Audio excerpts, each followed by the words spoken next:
This podcast is brought to you by Blackaby Ministries International. To find out more, visit blackaby.org.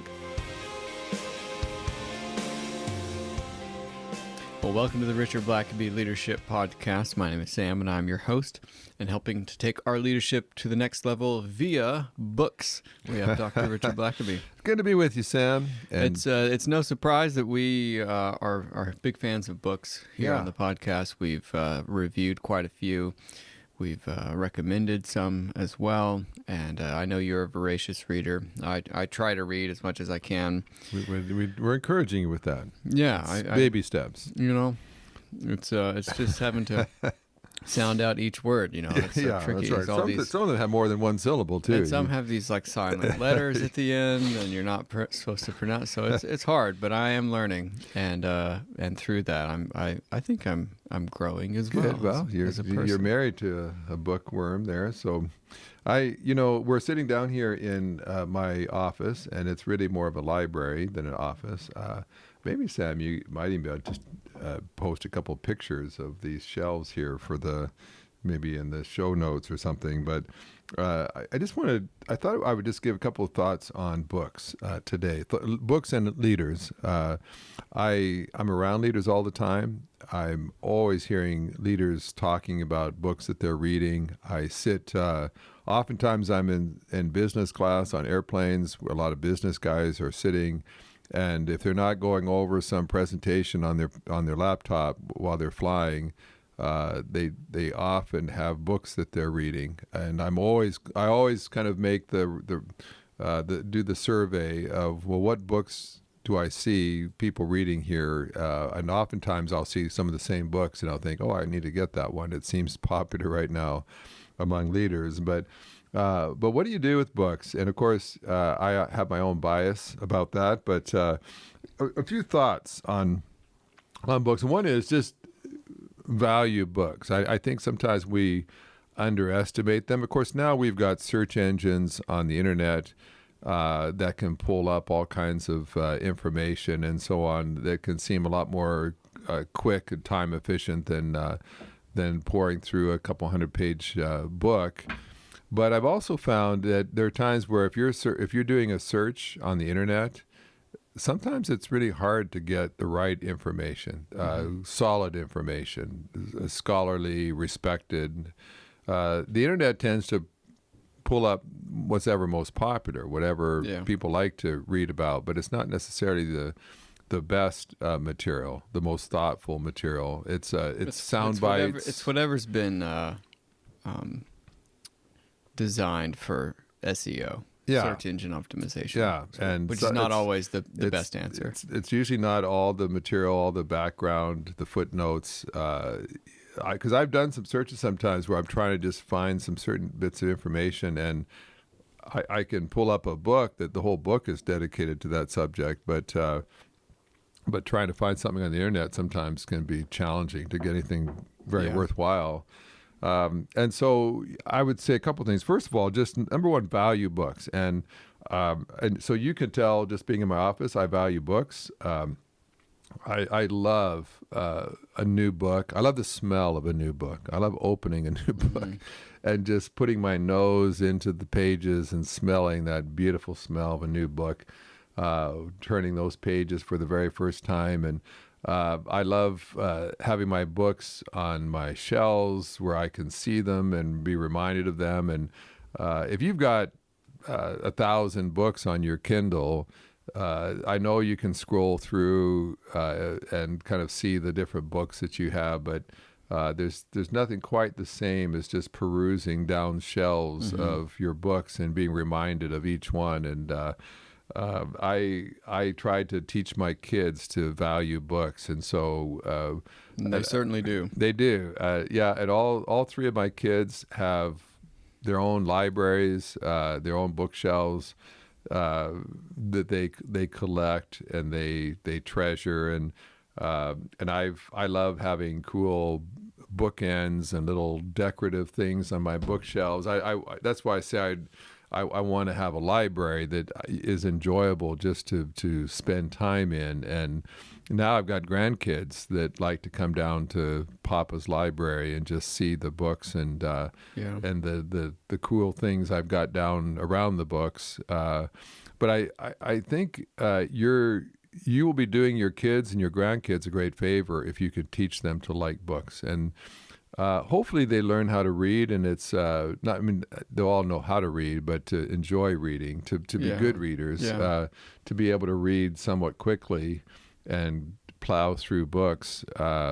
You are going to help them so immensely in the days to come. If you're a good reader, you can pick up all kinds of skills and information that you might have missed in school. And now in your job, you need to be reading in this area, and you pick up 3 or 4 books in that field and you're reading them. And so if you have been taught to read and to value books, you're going to have a big step ahead of people that don't. And so I just always value books. I remember taking my kids to used bookstores, and they were the really good kind of bookstore, like where it was like old houses, and you know, you went down this stairwell, and all the way down the stairwell were stacks of books, and every nook and crevice and cranny there's books, and stacked up to the ceiling, and there's a row behind that row of books, and you start pushing books aside to see what's behind, and then you find this classic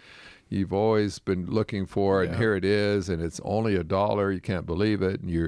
And I remember taking my kids to, I would take the 3 kids with me, and we'd go, and there was this one part of Calgary where on the same street down about 2-3 blocks, there were 3 different used bookstores, and we'd go to the first one, the second one, the third one. And when my kids would come excitedly that they'd found some Star Wars book or some book about knights or pirates, and they were all excited, and they'd found this treasure, I would just be so excited for them. And I think, if I'm not mistaken, you had a rule that you would, if they committed to read a book, you would buy it for them, right? Yeah, if they would read it, I would buy it. Now, if they wanted to buy 12 books and then put them all on their shelves and never read them, I wouldn't keep buying books endlessly. But if they read a classic book or whatever book it was, and they read the whole thing, and then they said, well, this is the next one in the series, can I get that, Dad? I always bought it. I just thought... And so now they're all good readers. They're all very highly educated. They're all thinkers. And they know how to get information, how to evaluate things. And so first of all, just value books. And we could talk a bit about the fact that now, of course, you can get electronic books. And I am old school in that regard. I've tried to read I think digital the only, books. because I've never read digital, but the one thing that I do like that's digital would be audiobooks, which is good, I've found, for certain types of books. Right. Like if you're wanting to note and underline, then obviously audiobooks are not. Yeah, and that's why, I mean, the books you read can all be audio, but what are you saying there, Richard?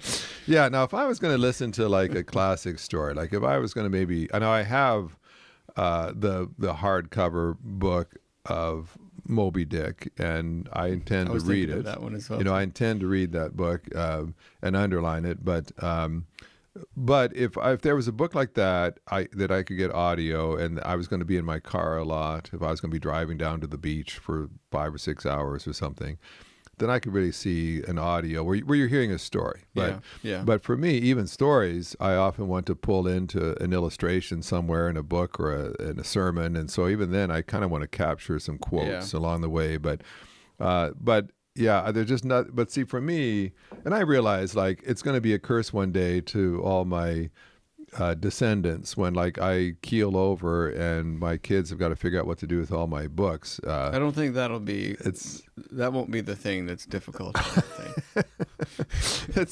There'll be several difficulties. Well, there may be a few, a few genre that get left. Yeah, but I would imagine there's quite a few that'll get snatched up. Well, I hope so. I hope they value all these priceless treasures I have on all these shelves. But see, that's the trouble. But that is the problem. Like if I live long enough and I have to get put in a home somewhere, that's going to be a hard day for me. And I, even if I had all my books on a iPad or Kindle, I don't know that it would just be the same. There are times where I literally walk down and look at some shelves, and I'm reminded of some books, some that maybe I haven't read yet or finished, or I need to review and read again. And when I'm writing a book or a sermon, I'll often sort of scan maybe the biography section. I'll think, oh, that I remember. There's a great story in that book about what I'm looking for, and it's just easier for me visually to see those books in front of me. And I realize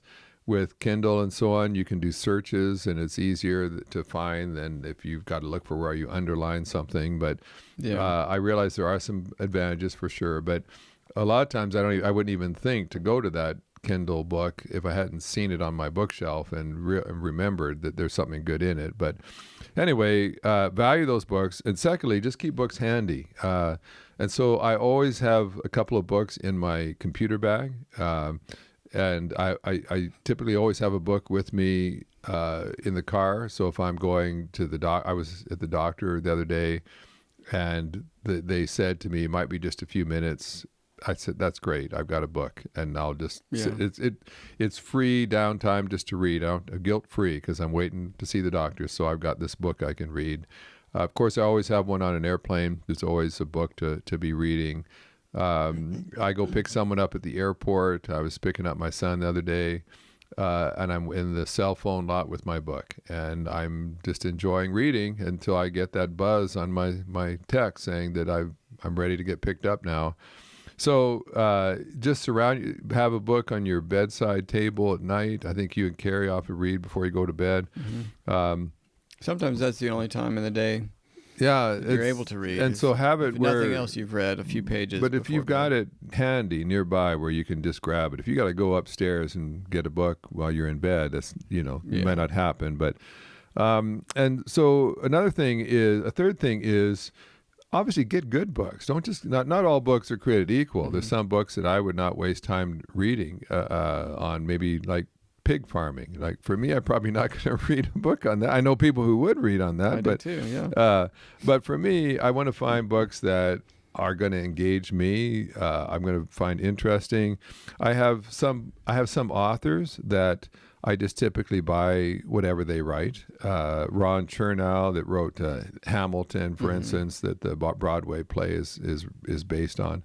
He's written several biographies on several leaders like Washington and Grant and Hamilton and Did he do Rockefeller.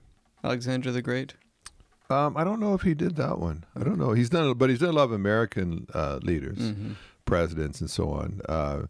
David McCullough's written several great books. Paul Johnson's a good historian from England. Manchester wrote a great series on Churchill and on Douglas MacArthur. There's some, if I just see that if I see an author, I buy their book. If it's like a used bookstore and I see, there's another one by Johnson, I'll just pick it up. Because I just know I like their style. I like the way they tackle issues and so on. And then, of course, there's just books that are recommended. People are just speaking really highly of this. And I'm seeing it on Facebook. People are just loving this book.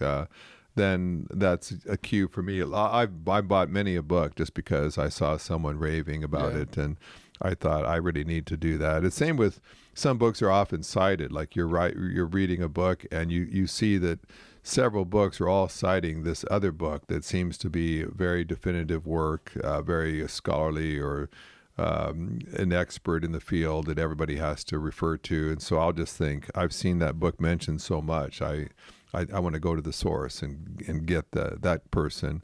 Which is what you probably did this for your dissertation is as you read one book, you get more sources from whoever You keep checking the footnotes. Keep going. And I did that when I first started reading leadership books. That's what I did.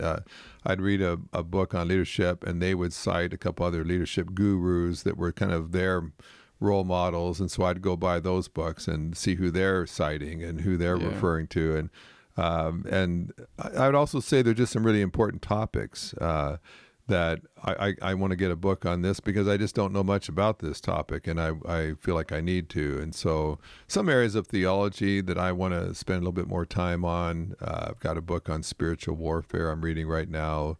There's a couple of doctrinal areas I want to kind of shore up my reading on.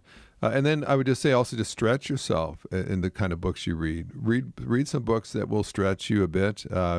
I've got right now several. My problem right now is I've got a lot of books on the go. Some that I don't ever really travel with. I just keep at my desk, and so it maybe first thing in the morning or at night I'll go a little bit further with them. So I've got Virgil, his classic book. I've got Dante's Inferno, the Divine Comedy.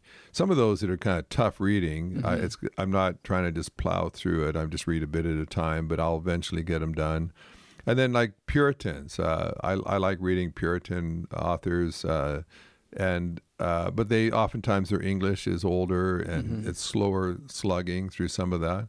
So you can't just plow through it, and it's maybe a couple hundred pages with slow English. And when I saw you recently read some G.K. Chesterton, I think the other day, who was coming at it from a Catholic background, and I think that's good too because it's different from your own, but I think he has a lot of great things. Yeah, he's very, very quotable, and so there's like I said, there's.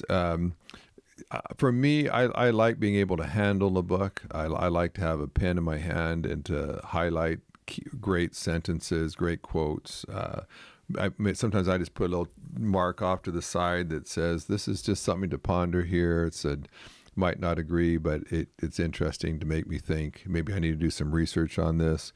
I like to underline, highlight things. I used to always have a yellow highlighter all the time, but I saw a lot of the highlighter kind of faded over time, and then it didn't stand out as much. And so I kind of switched to underlining in ink or sometimes pencil. But I realize it's going to diminish the value of resale. But I've never really thought about buying books to resell. That's never bothered you before. I don't worry about that. I just worry about, is it usable for me? And I want to be able to find quotes and things quickly since I'm doing it old school. And so I'll underline a bunch of stuff or put marks or asterisks or different kind of systems for how key this quote. Sometimes I just put a Q beside it for quote, which just says this is a really good quote here. I want to make sure I've marked it out where I can find it. And typically after I've finished a book, I'll go back through with the pad of paper and I will kind of I'll go back through the whole book, look at all the stuff I've underlined and highlighted, and I'll write down the best quotes and the best information. And sometimes it's just story about this battle. And so I'll remember if I want to quote what happened to George Washington in the Battle of Yorktown, then I can just flip. Okay, here's the page where that starts. I can go back and find it. And because you'll actually take your notepad, write out that information, and leave that sheet of paper in the book. That in the book. So it's sort of a quick reference. Yeah. So like a number of times I've wanted to remember where a quote is on a book, I think by Chernow on John Rockefeller. And so I've got it all underlined, but I'll open up the book, and there in the front is those pages of my summary. Yeah. And I can scroll through very quickly and find, oh yeah, that's where he talks about that guy. And so I just can flip to that page. And I realize that's more old school than what you can do electronically now. But for me, that works for me. And it's all the whole process. And then the last thing I would do is I'll do some book reviews where I'll post those on my blog site. And Sam, you can leave a link over to my blog site, just richardblackaby.com. But we always have that in the show notes. Oh, so I try to post a book review, and part of that it takes a bit of time because I've got to first summarize my notes, and then I've got to write this review. And a lot of the review is basically kind of sharing the best quotes that I found in the book. But then what it does is number one, it saves other people a lot of time because they'll they'll see some of what I thought were the best quotes in the whole book and the best insights. And a lot of times people will read my review and then say, hey, I was really thinking about reading something from him, and that book sounds like just what I need to read myself. And so it's finding a way to capture as many thoughts and ideas and quotes as possible and get them into circulation. And then sometimes I even print off my book review and I put that in the book as well. And so that's, again, kind of a typed out summary of the best quotes. And I always put the page numbers in the book review so I can find that again. But especially if you do any kind of public speaking, whether you're a pastor or a CEO, maybe just give talks now and then in different settings. Or maybe you write a blog, or even just social media. You just want to put some great quotes out there just to bless your friends and followers. Then I think that's what a wholesome kind of thing to do is find great quotes, thought-provoking quotes, and then post those to share with other people. And I always like those. I often read those and look at some of these famous people from history, and then these amazing things that they said maybe hundreds of years ago. And one other thing maybe before our break is just to say, I think it's helpful too, if you want to cultivate your reading, is develop some area in your house, your apartment, office that is very conducive to reading. I've got a couple of cozy chairs with a nice light and a candle. I need to sit over there more. I tend to sit at my desk chair too much and read, but I do have some really attractive, cozy places to read. I've got a light to turn on. I want to try to make it as attractive as possible. I love being surrounded by my bookshelves and my decorations and things, and it just makes it more attractive. Now I can sit. I have a hard time reading in bed. I can never really get comfortable sitting in. I lie in bed. I have a hard time sitting in bed and reading. So, but find what works for you. Find a comfy chair, maybe a little corner in your bedroom that has a really comfy reading chair and a good light, and maybe a couple of books there on a shelf. But make it as attractive as possible for you to. When you sit there, it's as conducive as you can make it to just read comfortably. And maybe you've got a pen and paper handy so you can grab something to underline or mark something down. But find a system that works for you. But I just think that you'll never regret having read books. It's only going to make you better. It's only going to expose you to great ideas if you're reading good books. A lot of the classics, there's a reason why they're classics. They wrestle with some really deep issues. So get a couple of classics that you have close at hand, and maybe on vacation or some other time you think, you know what, this is the summer, I'm going to just knock off that classic book and have it read. Yeah, well, let's take a quick break. I'm very excited about the online class that BMI is offering, When God Speaks. This is the first book I ever wrote with my father, and perhaps one of the most important issues you'll ever address. How do you know when God is speaking to you? God speaks in many different ways, and God always has something life-changing, something crucial that He wants to communicate with you.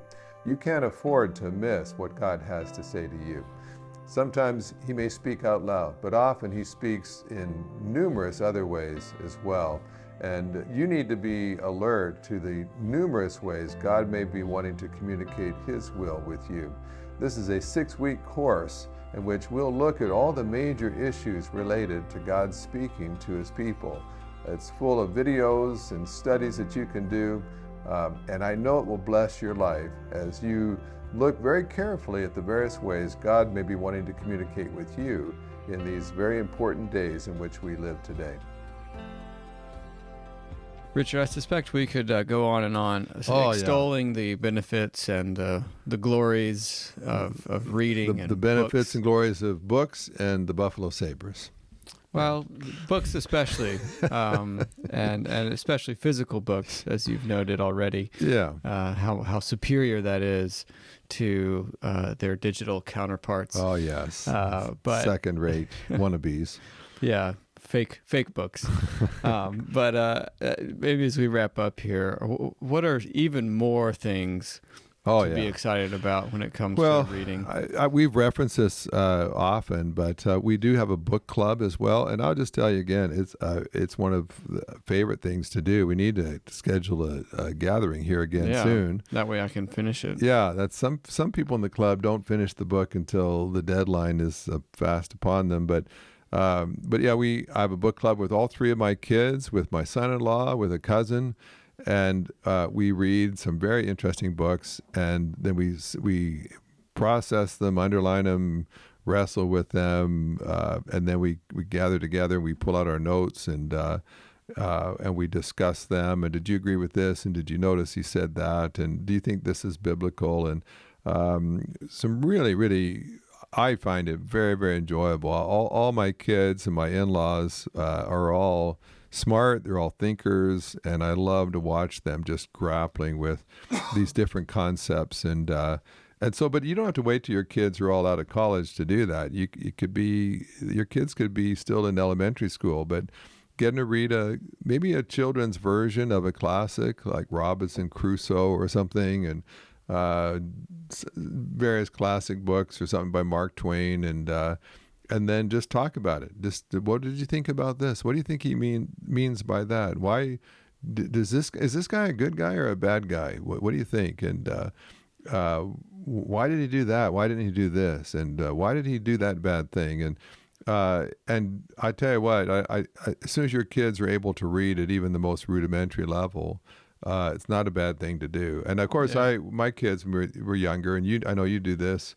Just reading to your kids, just opening up a book and reading a children's story or a Bible story. I think at the earliest age, you can cultivate in them a sense of real comfort and affection for just mommy or daddy opening up a book and sweeping me up into the storyline of this great story that's been read for hundreds of years by various people. Yeah, and some of those stories are, the bear wears a fluffy hat. Yeah, you start kind of small. The plot is... Although your 4-year-old knows all about Pharaoh and Moses saying, "Let my people go." Yeah, she's moved on from the simple the simple stories, but we have stacks of books in both of their rooms, and and just there's always been a pile of books. I just think every person needs to have a bookshelf.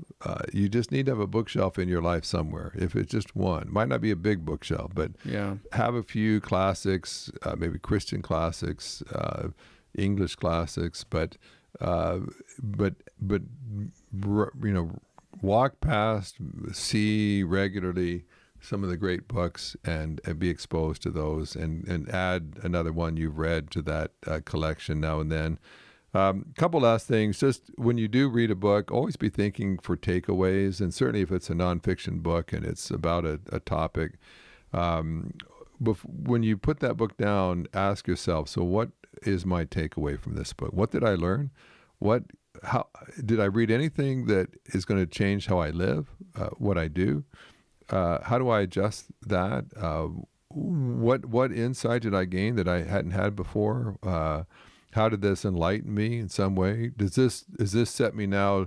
I've had times where I've read like a Puritan writer that just really unpacked a verse in the Bible that I found very rich and insightful, and they quoted a couple of other Puritan writers, and now I'm thinking, you know what, I'm gonna get a book by that guy too, and read him, because this author I really enjoyed, and he really enjoyed the writing of that guy. So and so it's kind of like, okay, well, now I'm going to order 2 other books because I read this one, and I'm going to focus on that. I'm going to learn a bit more about this. I'm going to try to heed the wisdom, the counsel that I read, and so on. And so, and like I said, sometimes when you read one book, then it leads to others. Like I read a book on Tim Keller before he died, and it was telling me that he loved the Puritans. He was always quoting people like Jonathan Edwards and Richard Owen. There's a John Owens, I think. John Owens, yeah. Yeah. And some of these kind of guys, Richard Baxter and other people. And so I actually went online. I went to Amazon and I kind of looked around and I ordered a couple of the books that I heard that Keller liked to read. And I thought, I've never read anything by that guy. I'm gonna get some of his books and see what he has to say. Same with leaders. Sometimes you read on the life of a leader, and then you realize, but their hero was this guy, and so maybe I should read a biography on that guy. Or sometimes it's just a leadership book, and you read that this leader that you really respect, that his leadership trajectory was radically changed after he read this book on leadership in his day. And so it's like, well, I've never read anything by that guy. Maybe I should see what he has to say. And same with biographies. I'll read a biography on maybe a king of England, and then you find out that he was very much engaged with a prime minister at the time, or maybe a king of France. And so it's like, well, now I kind of like to know what that guy was doing at the time, and how that, and so it kind of leads you to, or maybe it's a business person and you're reading about this business person and what they did, but then you find out that he was having vacation, like it's kind of like Henry Ford would go on vacations with Thomas Edison and I think Firestone. I mean, a couple of famous people in their own rights, all these inventors and industrial sort of magnates would all go on these little road trips together. And so you read about one guy and then you think, well, I wonder if there's a biography on that guy. And you start to, one thing leads to the next. And so lastly, I would just say, I again, this is my bias, but I think that reading is infinitely more edifying than watching television. And I'm not saying never watch TV. If like Buffalo's playing on TV, you'd want to watch that. But it doesn't take nearly the thought. It doesn't stretch you the same way as sitting down and reading a classic book, or maybe a nonfiction book on a Christian topic, or a biography of someone that God used in a powerful way. And you're going a little bit deeper. I mean, just the nature of a 30-minute, hour-long TV show is that they're skimming the surface. And the amount of time they're actually covering the material between commercials and all of that is not very much time in a 30-minute, an hour-long show. And so you're getting so little, really. And then you read a biography or a book on something, and there's way more information, and they can go into much more depth, and you can look down at the footnotes and see that they're referring you to other things if you've got the time. And so I'm not saying you never watch TV, but if every night, every evening, you're just flipping on the TV and starting to scroll through to see what sitcom you might watch, I encourage you, build a little cozy corner somewhere with a nice overstuffed chair. Get a nice swing lamp that you can put right over top of you. Get a cup of coffee or hot chocolate or tea or something. Get a book that has entertained or inspired millions of people over the years. Get a good pen, a highlighter or something, and take a deep whiff of that delicious smelling book, and then just start into page one. And don't have to read it all at once, but just get into it. And a lot of the classics, the really impactful books, often can start seemingly slow a little bit sometimes, but it builds and builds. Yeah. And I've read some of those books that are like 800 pages, and especially some of those Russian novels. And at first you think, am I ever going to get through this? And then all of a sudden you get swept up into it, and you're lost in there somewhere around page 300. And before you know it, you're getting right to the end and wishing it would keep on going. And so, again, just a word of encouragement in an age in which it seems like reading old school books is becoming a lost art. There's still, I think, a special dynamic that happens when you hold on to a book, you underline it, you engage with it, you pick it up and open it up and start reading again. And so you may not be a quick reader, That's all right. You can. It doesn't matter how quickly you read. Just keep on plodding through. Work your way through it. Just maybe night after night, you just take 30 minutes before you go to bed. Far better probably be reading a book than looking at a blue screen before you go to bed anyway. And then you might just be surprised at what you pick up. And so don't just kind of read it. I don't understand people that can read. I've got a friend that'll read a 300 or 400 page book, not put a mark in it, and then put it up for sale on some social media, selling medium afterward. And I'm thinking, unless you've got a photographic memory, I don't know how, unless you've captured those thoughts somewhere, unless you've written down some quotes or done something, I just, you're going to just have a general impression of what that book said, but you're going to lose so much that you could have quoted exactly or gone back to and referenced again. So for me, get under a light, hold the book with one hand, have a pen in the other hand, and say, I'm going to just attack this book and just find the great truths in here that can bless my life. And as I share them with others, might bless other people's lives as well. Well, it sounds like a plan. Thanks for listening to the podcast. If this is something you enjoyed, it really makes a difference if you leave a review and a 5-star rating on Apple Podcasts or wherever you listen. Don't forget to subscribe and share with your friends. We always love hearing from our listeners, so email us at podcast@blackaby.org.